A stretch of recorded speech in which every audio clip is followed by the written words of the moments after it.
ಮದುವೆ ಆಗದೆ ಇರೋಕೆ ಕಾರಣನೇ ನಂಗಿದ್ದ ಆ ಕಾಯಿಲೆ. ಜಿಂಕೆ ಮರಿ ರೇಖಾ ಕಾಯಿಲೆಯಿಂದ ಅನುಭವಿಸಿದ ವ್ಯತೆ ಅಷ್ಟಿಷ್ಟಲ್ಲ. ಕಣ್ಮರೆಯಾದ ಹುಚ್ಚನ ಹುಡುಗಿ ರೇಖಾ ಹಿಂಡಿ ಹಿಪ್ಪೆ ಮಾಡಿದ ನೋವಿನ ಕಥೆ. ಅದು 2000ನೇ ಇಸವಿ. ಕನ್ನಡ ಇಂಡಸ್ಟ್ರಿಗೆ ಇಬ್ಬರು ರೇಖಾರ ಪರಿಚಯ ಆಗುತ್ತೆ. ಒಬ್ಬರು ಸ್ಪರ್ಶ ರೇಖಾ ಎನಿಸ್ಕೊಂಡ್ರೆ ಮತ್ತೊಬ್ಬರು ಚಿತ್ರ ರೇಖಾ. ಸ್ಪರ್ಶ ರೇಖಾ ಸುದೀಪ್ ಮತ್ತು ದರ್ಶನ್ ಇಬ್ಬರು ನಾಯಕನಾಗಿ ನಟಿಸಿದ ಸಿನಿಮಾದಲ್ಲಿ ನಾಯಕಿಯಾಗಿ ನಟನೆ ಮಾಡ್ತಾರೆ. 2004ರ ಬಳಿಕ ಚಿತ್ರರಂಗದಿಂದ ದೂರಾಗಿದ್ದಂತಹ ಸ್ಪರ್ಶ ರೇಖಾ 2015ರಿಂದ ಮತ್ತೆ ಸಕ್ರಿಯರಾಗ್ತಾರೆ.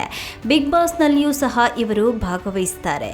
ಆದರೆ ಚಿತ್ರ ಸಿನಿಮಾದ ರೇಖಾ ಅವರದ್ದು ಮಾತ್ರ ಬೇರೆನೇ ಕತೆ. ಕನ್ನಡ ಮಾತ್ರವಲ್ಲದೆ ತೆಲುಗು, ತಮಿಳು ಚಿತ್ರರಂಗದಲ್ಲೂ ಮಿಂಚಿದ ಕನ್ನಡತಿ ಚಿತ್ರದ ರೇಖಾ 2014ರವರೆಗೆ ಸಕ್ರಿಯರಾಗಿರ್ತಾರೆ. ಆ ಬಳಿಕ ಹಠಾತ್ತನೆ ಚಿತ್ರರಂಗದಿಂದ ದೂರ ಆಗ್ತಾರೆ. ರೇಖಾ ಮದುವೆ ಸಹ ಆಗಿಲ್ಲ. ಈಗಲೂ ಸಹ ಅವರು ಸಿಂಗಲ್ ಆಗಿಯೇ ಇದ್ದಾರೆ. ಇದೀಗ ಸಂದರ್ಶನವೊಂದರಲ್ಲಿ ಮಾತನಾಡಿರುವಂತಹ ರೇಖಾ ತಮ್ಮ ಖಾಸಗಿ ಬದುಕಿನ ಬಗ್ಗೆ ಮಾಹಿತಿಯನ್ನ ಶೇರ್ ಮಾಡಿಕೊಂಡಿದ್ದಾರೆ. ತೆರೆ ಮೇಲೆ ಹಾಡ್ತಾ ಕುಣಿತಾ ಖುಷಿಯಿಂದ ಕಾಣಿಸ್ಕೊಳ್ಳುವಂತಹ ನಟಿಯರ ಖಾಸಗಿ ಜೀವನದಲ್ಲಿ ಎಷ್ಟೆಲ್ಲ ನೋವುಗಳು ಇರುತ್ತೆ ಅನ್ನೋದಕ್ಕೆ ರೇಖಾ ಅವರ ಜೀವನ ಒಂದು ಉದಾಹರಣೆ. ಬೆಂಗಳೂರಿನವರಾದಂತಹ ರೇಖಾ ವೇದವ್ಯಾಸ ಚಿತ್ರದಲ್ಲಿ ಸುಮಾರು 1 ದಶಕದ ಕಾಲ ಸ್ಟಾರ್ ನಟಿಯಾಗಿ ಮೆರೆತಾರೆ. ಭಾರಿ ಬೇಡಿಕೆಯ ನಟಿ ಎನಿಸ್ಕೊಳ್ತಾರೆ. ಆದರೆ ಅವರ ಖಾಸಗಿ ಜೀವನದಲ್ಲಿ ಉಂಟಾದ ಸಮಸ್ಯೆ, ನೋವುಗಳು ಅವರನ್ನು ಹಿಂಡಿ ಹಿಪ್ಪೆ ಮಾಡ್ತವೆ. ಕನ್ನಡದ ಹುಚ್ಚ ಚಿತ್ರದ ಮೂಲಕ ಕನ್ನಡಿಗರಿಗೆ ಪರಿಚಯ ಆಗ್ತಾರೆ ರೇಖಾ. ಬಳಿಕ ಚಿತ್ರ ಸಿನಿಮಾದಲ್ಲಿ ನಟನೆ ಮಾಡಿ ಚಿತ್ರ ರೇಖಾ ಅನಿಸ್ಕೊಳ್ತಾರೆ. ತೆಲುಗಿನ ಆನಂದಂ ಸಿನಿಮಾ ಮೂಲಕ ತೆಲುಗು ಚಿತ್ರರಂಗಕ್ಕೆ ಎಂಟ್ರಿ ಕೊಟ್ಟ ನಟಿ ರೇಖಾ ಅಲ್ಲಿಯೂ ಸಹ ಮೊದಲ ಸಿನಿಮಾದಲ್ಲಿಯೇ ಭಾರಿ ಯಶಸ್ಸನ್ನು ಗಳಿಸ್ತಾರೆ. ತಮಿಳು, ತೆಲುಗು ಹಾಗೆ ಕನ್ನಡ ಸೇರಿದಂತೆ ದಕ್ಷಿಣ ಭಾರತದಾದ್ಯಂತ ಸಾಲು ಸಾಲು ಸಿನಿಮಾಗಳಲ್ಲಿ ನಟನೆ ಮಾಡಿದಂತಹ ಈ ಸುಂದರಿ 2012ರ ನಂತರ ಚಿತ್ರರಂಗದಿಂದ ಸಂಪೂರ್ಣವಾಗಿ ದೂರ ಉಳಿತಾರೆ. ಈ ಹಠಾತ್ ಕಣ್ಮರೆಯ ಹಿಂದೆ ದೊಡ್ಡದೊಂದು ನೋವಿನ ಕಥೆಯೇ ಇದೆ. ಇನ್ನು ಆ ನೋವಿನ ಕತೆ ಬಗ್ಗೆ ರೇಖಾ ಅವರೇ ಸ್ವತಃ ಭಾವುಕರಾಗಿ ಮಾತನಾಡಿದ್ದಾರೆ.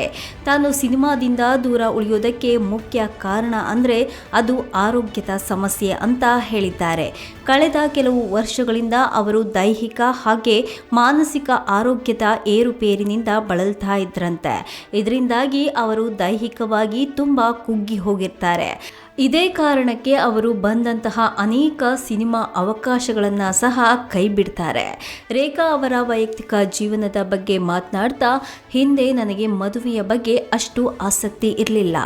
ಆದರೆ ನಂತರ ಮನಸ್ಸು ಬದಲಾಯಿಸಿ ಮದುವೆ ಆಗೋಣ ಅಂತ ನಿರ್ಧಾರ ಮಾಡ್ತೇನೆ. ಆದರೆ ನನ್ನ ಇಂದಿನ ಪರಿಸ್ಥಿತಿ ಹಾಗೆ ಆರೋಗ್ಯದ ಸ್ಥಿತಿಯನ್ನು ನೋಡಿ ಯಾರೂ ಸಹ ನನ್ನನ್ನು ಮದುವೆ ಆಗೋದಕ್ಕೆ ಮುಂದೆ ಬರ್ತಾ ಇರಲಿಲ್ಲ ಅಂತ ಅತೀವವಾದಂತಹ ನೋವಿನಿಂದ ಹೇಳ್ಕೊಂಡಿದ್ದಾರೆ. ಅಲ್ಲದೆ ಅವಸರಪಟ್ಟು ಮದುವೆಯಾಗಿ ವಿಚ್ಛೇದನದವರೆಗೆ ಹೋಗುವಂತಹ ಸಂಬಂಧಗಳಿಗಿಂತ ಸ್ವಲ್ಪ ಲೇಟ್ ಆದರೂ ಪರವಾಗಿಲ್ಲ, ಒಬ್ಬ ಸರಿಯಾದ ಸಂಗಾತಿ ಸಿಗಲಿ ಅನ್ನೋದು ನನ್ನ ಅಭಿಪ್ರಾಯ. ಇಂದು ಚಿತ್ರರಂಗ ಸಂಪೂರ್ಣವಾಗಿ ಬದಲಾಗಿದೆ. ಇಷ್ಟೆಲ್ಲ ಕಷ್ಟಗಳ ನಡುವೆನೂ ನಾನು ಇಂದಿಗೂ ಧೈರ್ಯವಾಗಿ ನಿಂತಿದ್ದೇನೆ ಅಂದರೆ ಅದಕ್ಕೆ ದೇವರ ಕೃಪೆನೇ ಕಾರಣ ಅಂತ ಕೂಡ ಹೇಳಿದ್ದಾರೆ. ತಾವು ಆರೋಗ್ಯ ಸಮಸ್ಯೆಯಿಂದ ಬಳಲ್ತಾ ಇರುವಂತಹ ಬಗ್ಗೆ ಹೇಳ್ಕೊಂಡಿರೋ ರೇಖಾ ತಮಗೆ ಇದ್ದಂತಹ ಸಮಸ್ಯೆ ಏನು ಅನ್ನೋದನ್ನು ಹೇಳ್ಕೊಂಡಿಲ್ಲ. ಸದ್ಯಕ್ಕೀಗ ರೇಖಾ ಅವರ ಈ ಹೇಳಿಕೆಗಳು ಸೋಷಿಯಲ್ ಮೀಡಿಯಾದಲ್ಲಿ ವೈರಲ್ ಆಗ್ತಾ ಇದೆ. ಅಭಿಮಾನಿಗಳು ಸಹ ಅವರು ಶೀಘ್ರವಾಗಿ ಚೇತರಿಸಿಕೊಳ್ಳಿ ಹಾಗೆ ಅವರಿಗೆ ಒಳ್ಳೆಯದಾಗಲಿ ಅಂತ ಹಾರೈಸ್ತಿದ್ದಾರೆ.